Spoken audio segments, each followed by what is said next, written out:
Welcome to the Deep Dive. Today, we are taking on, well, the ultimate productivity challenge. We're mapping out the entire blueprint for launching a viable, revenue-ready online business in just an aggressive 21 days. It sounds kind of insane, that timeline, but the sources we have, they've laid out this remarkably comprehensive, really detailed framework. Right. And this isn't just theory, it's a focused step-by-step plan. It covers everything from, establishing market viability all the way to setting up payment funnels and tracking systems. And that's our mission today. We want to distill this entire 21-day actionable roadmap for you. We need to zero in on the core strategic nuggets, the absolute must-do technical steps, and of course the foundational sales structure that makes a speed launch like this even possible.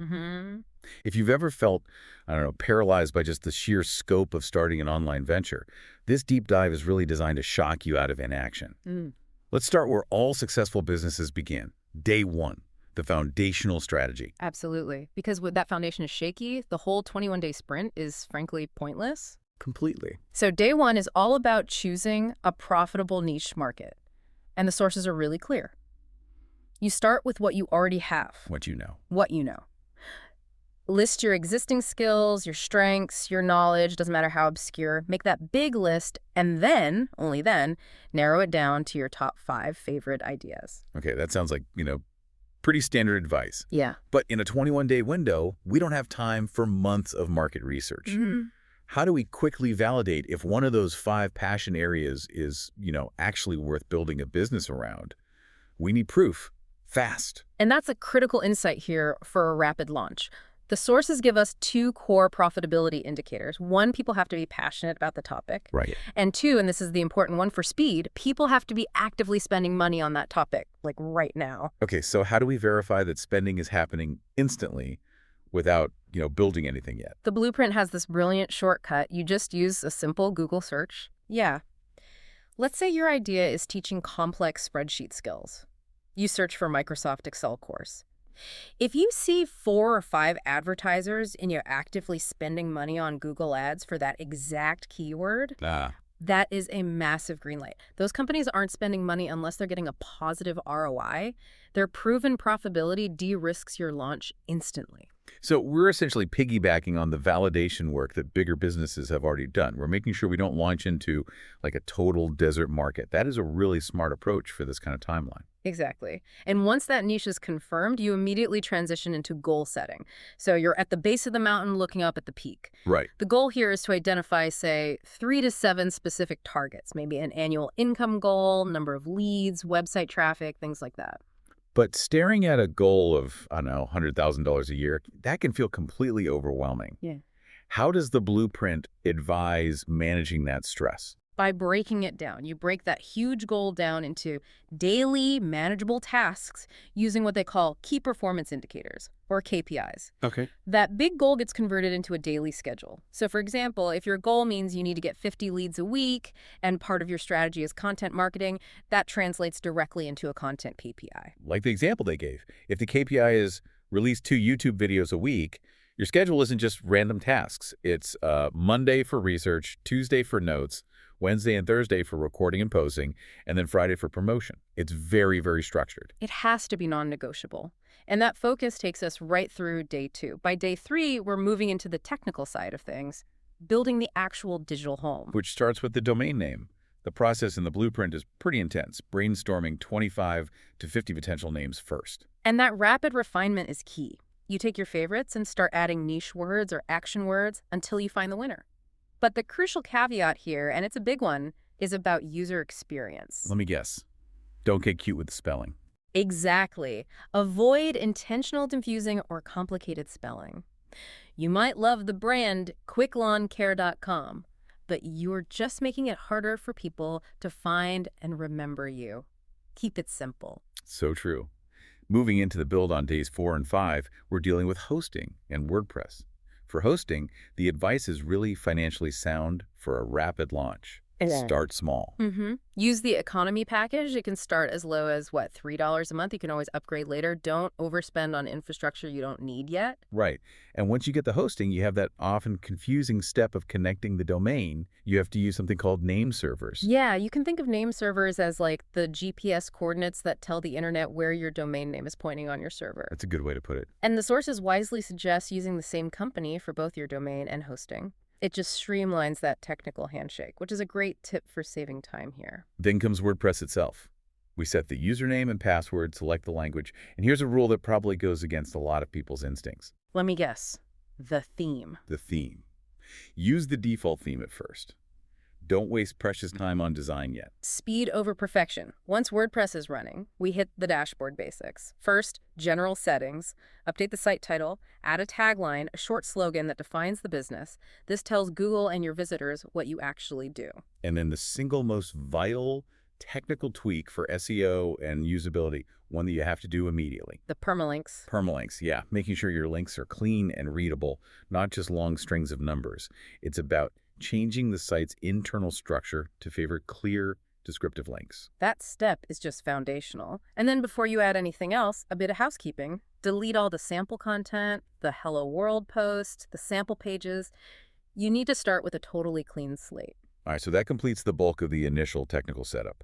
Now we shift into day 9, which is all about building the public face of the business and, critically, building trust. We create the foundation pages, even if they're not fully populated yet. Right. So home, blog, about, products, support, contact, and legal. And the legal pages, the privacy policy, terms of service, those are non-negotiables, right? For ethical and legal reasons. Absolutely. Now, the blueprint strongly advises consulting a lawyer for real protection. But it does acknowledge that for speed, some tools can help with the initial creation. And the best practice is to just stick them in the footer, out of the way, but always accessible. Structurally, we then have to control what a visitor sees first. You create your main navigation menu with all those pages. But crucially, you have to tell WordPress not to just show a list of blog posts on the homepage. Yeah, that's a huge mistake people make. You have to set the homepage display to a static page, which is usually your dedicated homepage, and then you designate a separate blog page for all your articles. And that step just makes the site feel professional instantly. So, days 9 and 10 then dive deeper into the content that builds authority, focusing first on the About page. And the sources stress this is one of the most visited pages. It's because customers need to feel that know, like, and trust factor. Right, but the content strategy here is genuinely surprising for a lot of people new to marketing. The About page shouldn't really be about you. It needs to be reader-focused. Completely. You have to start by focusing on the reader's problems, their struggles, before you ever introduce your own history or your solutions. So it's not, I started my business in 2012. It's more like, Are you frustrated by the complexity of Facebook ads? It shows immediate empathy. And for utility, the blueprint suggests simple contact solutions like a basic email form so customers can easily open a support ticket. day 10 then shifts to the blog. This is described as the central hub and, importantly, an owned asset. Why is that phrase so powerful in this context? It's your ultimate protection against platform risk. If you spend all your time building content on, say, YouTube or Instagram, and they change their algorithm or shut you down, Your whole business vanishes overnight. it's gone. The blog on your domain is yours forever. It's basically digital insurance for all your free content. That makes perfect sense. And for laying out that content, the blueprint is clear. Make it readable. Short paragraphs, lots of white space. And you have to be strategic. Use every square inch of the site, sidebars, footers, the hero section, with banners promoting your free opt-ins or your core products. You have to capture prospects wherever they land on your site. That strategic optimization leads us right into the engine of the business, lead generation. This starts on day 11, setting up the autoresponder, the second essential owned asset, your email list. We mentioned some providers like Aweber or ActiveCampaign. What are the non-negotiable legal and technical requirements when you're setting this up quickly? Okay, so you absolutely must provide your physical business address. And you have to use a professional from email address that's on your domain, not a free Gmail account. So like your name at yourbusinessname.com. Exactly. It's fundamental for deliverability and for trust. Then you immediately create segmented lists, even if it's just one list to start for your free giveaway. Okay, can you just clarify the terminology here? What's the real difference between an autoresponder campaign and a broadcast? Good question. A broadcast is a real-time, one-off email. You send it to everyone at once, like, hey, flash sale this afternoon. Got it. An autoresponder or a follow-up campaign is an automated, pre-written sequence of emails that starts the second a person signs up. And that automated series is what delivers the irresistible offer we create on day 12. The free giveaway. And this has to be perfect. The blueprint outlines 5 elements of a good giveaway. It has to be irresistible, specific, so it solves just one problem, and easily consumed. But the last 2 are really strategic. Right. It has to lead prospects toward your paid products, and it must deliver a tangible end result. So an example would be? Maybe a 15-minute video showing you the 3 best ways to structure your new website. It delivers a result, a structured site, and that naturally leads them toward your paid product, which might be a complete website building course. And where do you host these things? Simple. PDFs go right into the WordPress media library.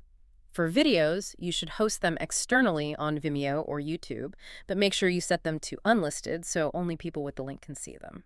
Day 14 brings us to one of the most strategically tense moments, the thank you page. The blueprint says you have to choose one of 2 totally opposite paths here. Yes, and this decision really defines your initial relationship with that lead.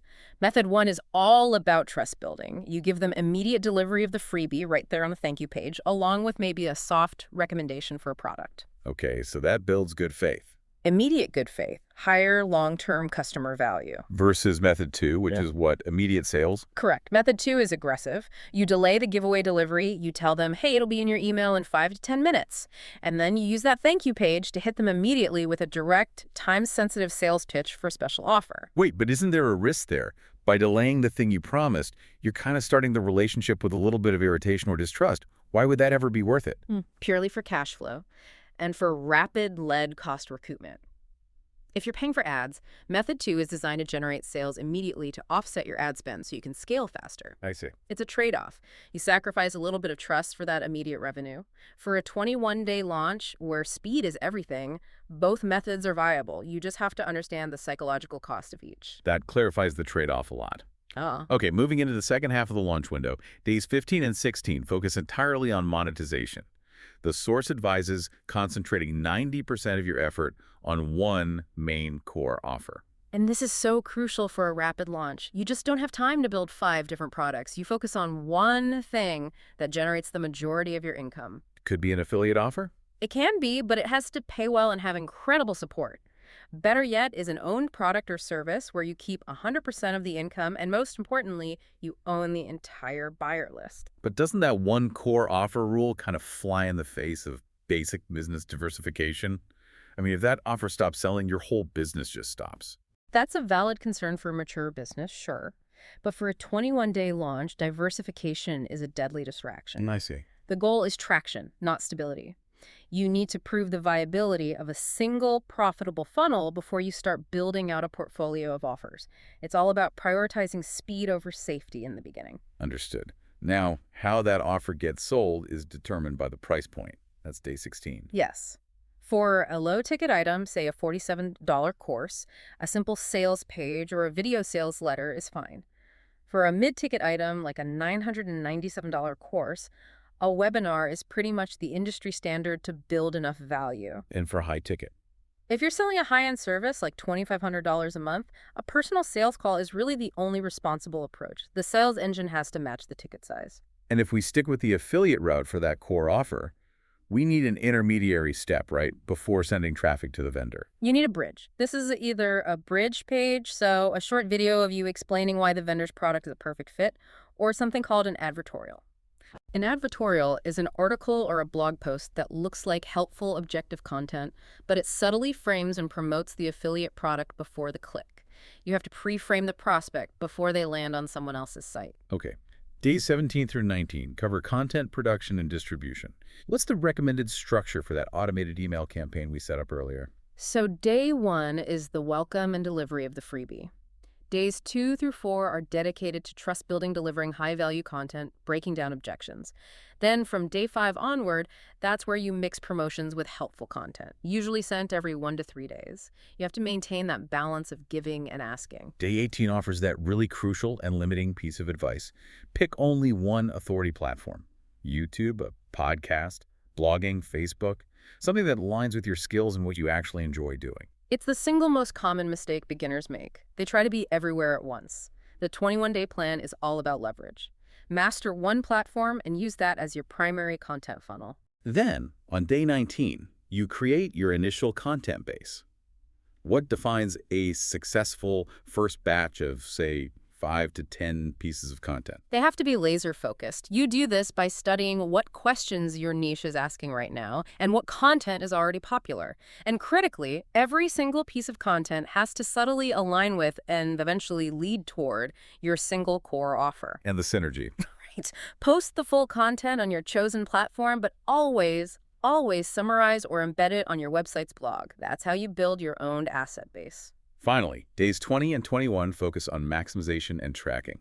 This is where a lot of these rapid launches fail. They forget to monitor performance. Day 20 is all about installing tracking pixels. Tracking pixels from, Facebook and Google are just non-negotiable. Why? Because they let you build retargeting audiences. So you can follow people around the internet. Basically, if someone lands on your sales page and doesn't buy, you use the pixel to serve them targeted ads later, reminding them of the offer. This is where you leverage cheap traffic into higher conversions. And what are the few most critical numbers we have to track daily, weekly, and monthly? You need to obsess over your traffic, your lead capture conversion rate. So, how many visitors become subscribers? Sales, revenue, cost per lead, and ultimately profit or loss. That's a lot. It is, but if you don't track these, you're just guessing. A simple spreadsheet is fine to start, but you have to make data-driven adjustments, especially when you're moving this fast. Day 21 wraps the launch by setting up the back-end funnel. This sounds complex, but it's vital for long-term survival. Why is the back-end funnel the most strategic piece of this whole puzzle? Because it's what maximizes lifetime customer value. It is so much cheaper to sell more to an existing customer than to go out and acquire a new one. So what does a back-end offer look like? It has to do one of two things. Either one, it helps customers at a deeper, more comprehensive level than the core offer like one-on-one coaching after they finish your basic course. Or two, it offers something related but different, like recommending an advanced software tool that complements the skill they just learned. Without the back end, you leave most of the money on the table. Wow. We just covered the entire framework. From mapping your personal skills, improving market viability, to establishing legal pages, launching a focused sales engine, and setting up the complex tracking that drives optimization. The essential insight here seems to be that a successful rapid launch requires this ruthless, almost aggressive focus on building owned assets, your website, your email list, and constantly optimizing based on cold, hard data. Absolutely. The speed isn't about cutting corners. It's about prioritizing the few high-leverage steps that actually generate cash flow and leads and, ignoring everything else for now. And that leads us to our final provocative thought for you, the learner. The plan heavily emphasizes choosing only one authority platform to start, yet you're also instructed to sequentially integrate those initial 5 to 10 pieces of content, posting your YouTube video summary on your blog, for example. So if you master one platform, does that immediate repurposing act as your initial multi-channel approach without diluting your focus? Or is sticking strictly to generating content for only one channel the only key to breaking through in the first 21 days? Something to think about as you start day one. Thanks for diving deep with us.